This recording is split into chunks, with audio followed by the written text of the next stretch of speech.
Vamos a continuar en este estudio lindo al libro a los Proverbios y vamos a terminar con estos dos versículos, versículo 26 y 27 del capítulo 4 del libro a los Proverbios. El tema es la cura para los problemas del corazón.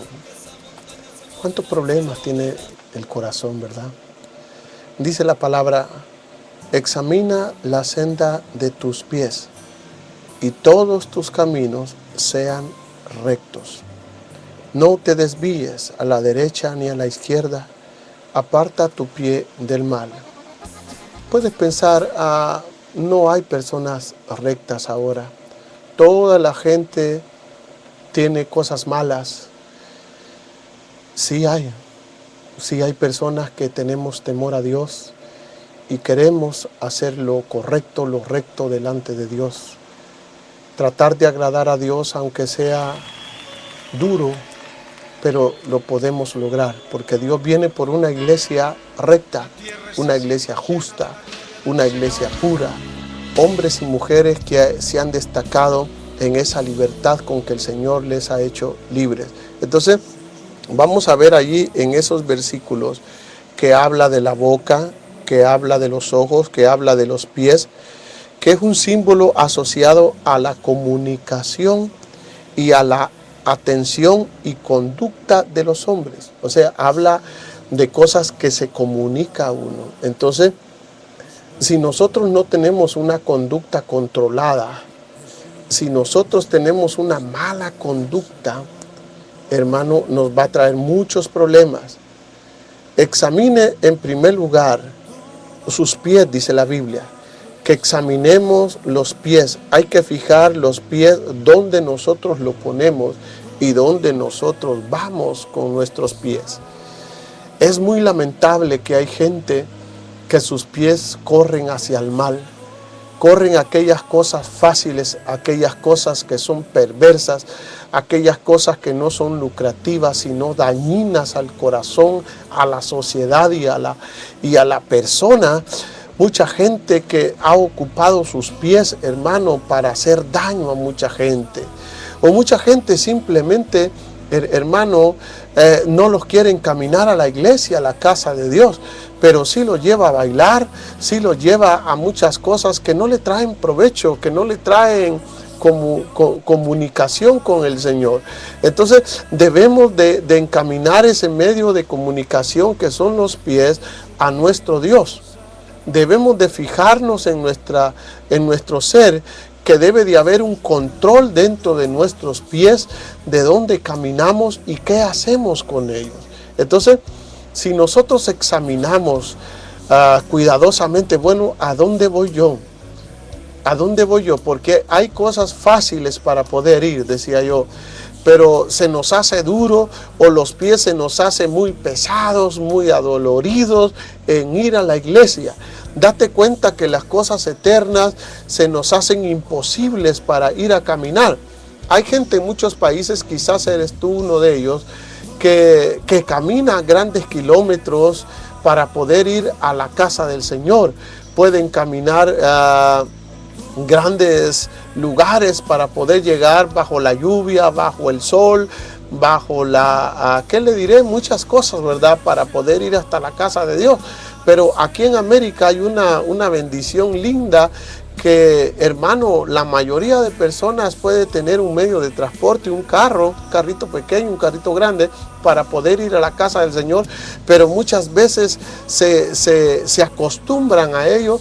Y si no es el carro, no van a la casa del Señor porque ya se les olvidó que allá en su pueblo, allá en su país caminaban o quizás aunque sean enfermos, aunque sea doloridos, iban a la casa del Señor con sus pies. Entonces dice la palabra que debemos de examinar dónde nosotros llevamos nuestros pies. Cuando vamos a las fiestas, cuando vamos a la parranda, ahí si no vemos nosotros o las personas que si está dolorido, que si está enfermo, que si está lloviendo, pero hay gente que sí, cuando se dice a la casa del Señor, dice mucho sol, dice muy tarde salimos de allí, mucho habla ese Señor. Mire, ponemos tantas excusas porque no le hemos dado a nuestra vida una motivación. Yo me alegré con los que me decían, dice, a la casa de Jehová iremos. Hermano, cuando alguien te invita, amigo, a la casa del Señor, es lo más maravilloso que puede hacer. Te está haciendo un regalo eterno para escuchar la palabra del Señor. Pero habla también que esos pies deben de conducirnos a lo recto. Habla de algo correcto, bien definido y bien establecido. Tú debes de establecerte bien para decir, bueno, vamos a ir estos días a la iglesia, hijos míos, esposa mía, esposo mío, vamos a ir a la casa del Señor y no haber ninguna excusa para ir a escuchar la palabra. Dios te va a bendecir con tu familia. Dios te va a bendecir porque has estado haciendo lo recto y estás hablando algo correcto y bien definido y bien establecido. Yo quiero, puedes decir yo me establezco en mi corazón, en mi vida, a ir, aleluya, a hacer la limpieza a la iglesia, o a orar, o a ayunar, o a vigilar, o a retiros. Hermano, yo creo que Dios es tan bello que nos dará ese tiempo precioso y dará esas energías a tu cuerpo para que tú vayas a la casa del Señor. Qué precioso es, hermano amado, que dice que la costumbre judía es que cuando se llega cierta hora del día, ellos se deben de inclinar, ellos deben de orar a cierta distancia donde está Jerusalén. Ahí se tienen que hincar porque esa es su costumbre, ese es lo que les han enseñado. Y en cambio el cristiano, hermano, ni porque está en la casa de Dios tan cerca no quiere ir a ella, ni porque tiene la iglesia al otro lado de la pared no quiere ir a la casa del Señor. ¿Por qué? Porque está sin metas. Toda su moral está como destruida por el problema, porque ha visto solo el problema, solo la necesidad, solo aquellas cosas que están dañando su vida.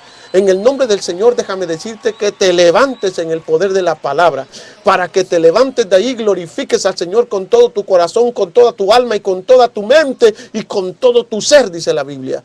Porque Dios te quiere bendecir. Dios quiere enseñarte cosas grandes y ocultas que tú no conoces, pero ¿cómo lo vas a conocer si tus pasos y tus pies no van a la casa del Señor? Bendito sea el Señor. Dice, ven a mí, todos los que estáis trabajados y cargados, que yo os haré descansar. Entonces, no se debe de desviar tus pasos a la casa del Señor. Si encuentras un amigo en el camino a la iglesia, dile, vamos a la casa del Señor, te invito, vamos a oír palabra de vida. Pero muchas veces ese amigo, esa amiga, te desvía del camino del Señor.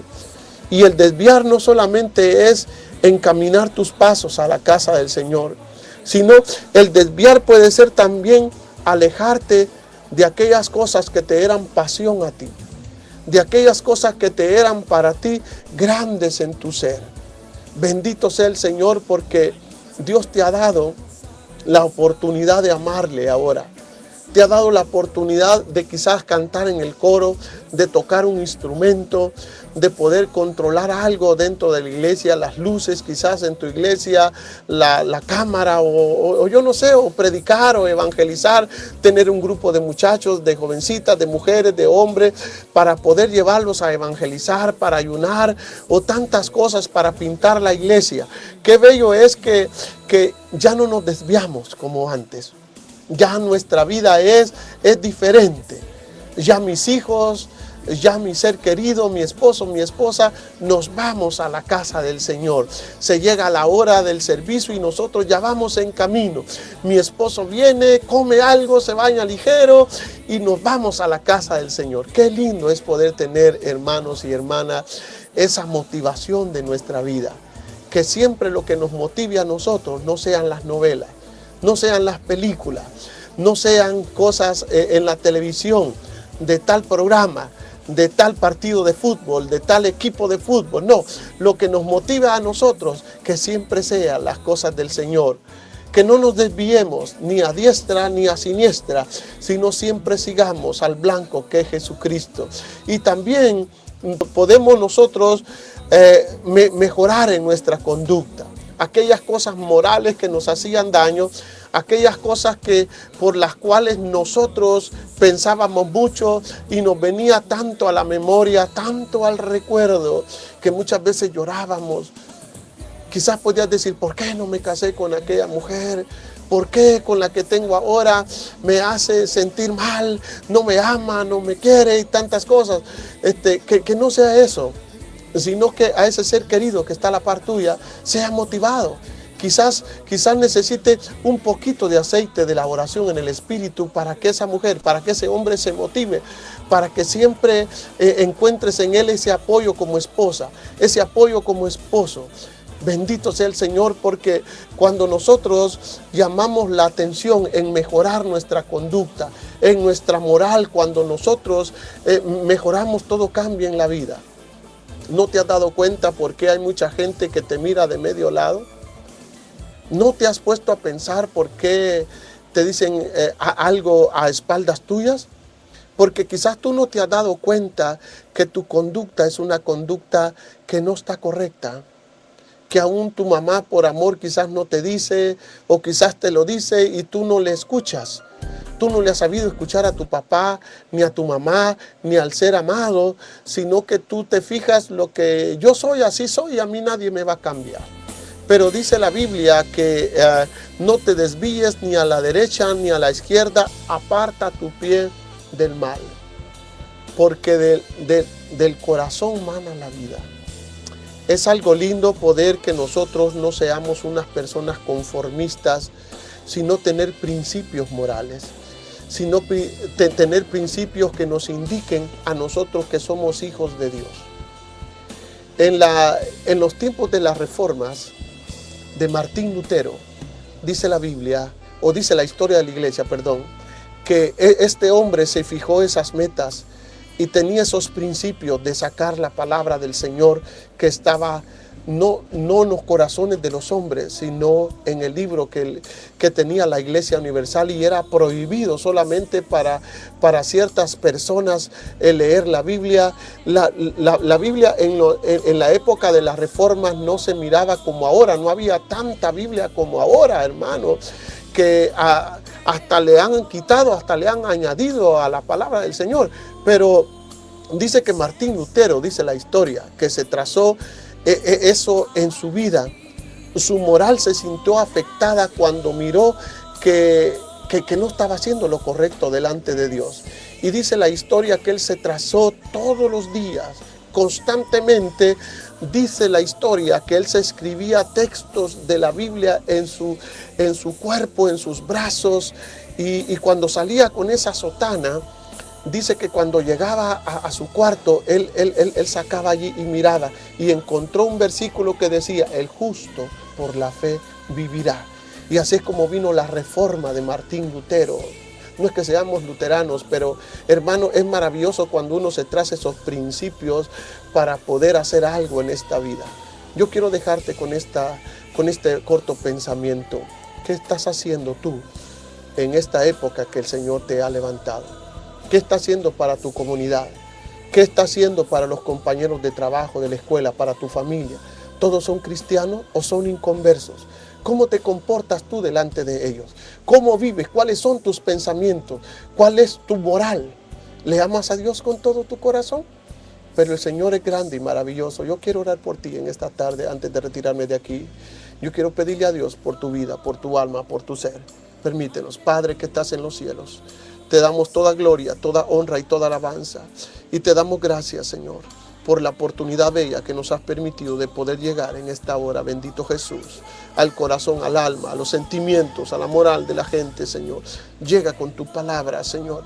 Mira aquel joven, aquella jovencita que está sufriendo, Señor, por su mala cabecita, Señor, por su conducta, por su manera de ser. Ayúdale a esa madre, a ese padre, Señor, que batalla con sus hijos, Señor, que puede encontrar el medio, Señor, o la razón a cómo, Señor eterno, bendito, encontrar la solución para el comportamiento de sus hijos.